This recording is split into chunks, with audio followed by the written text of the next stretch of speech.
Mr. Speaker, today marks 16 years since the Supreme Court handed down its disastrous Citizens United decision, a ruling that opened the floodgates to unlimited corporate money in our elections and fundamentally distorted our democracy. By discarding decades of precedent, the Supreme Court declared that unlimited spending in elections poses no threat to our democratic system and that corporations are entitled to the same political rights as the people whose lives are governed by the outcomes of those decisions.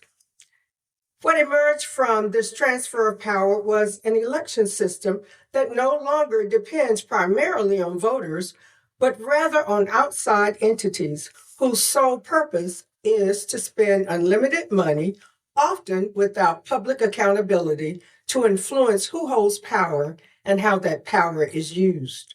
Since Citizens United, we have watched a parallel political system take shape, one dominated by super PACs and dark money organizations that can raise and spend unlimited sums and operate with fewer rules, less transparency, and the ability to determine election outcomes long before voters cast a ballot.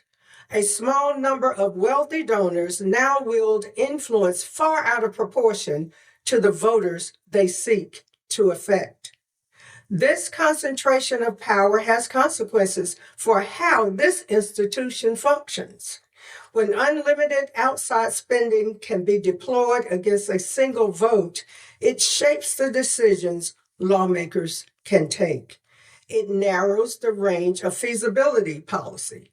It rewards delay and protects entrenched interests, often at the expense of the public's priorities. Meanwhile, Americans face one of the most pressing affordability crises in decades.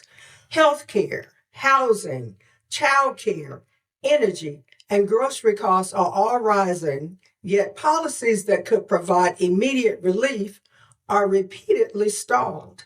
At the same time, industries that benefit from higher costs or weaker enforcement continue to earn record profits and protect their advantage with unlimited political spending.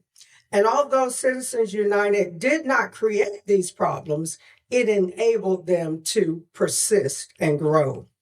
While the long-term goal must be to overturn Citizens United through a constitutional amendment, Congress has the power and the responsibility to act immediately to limit its damage.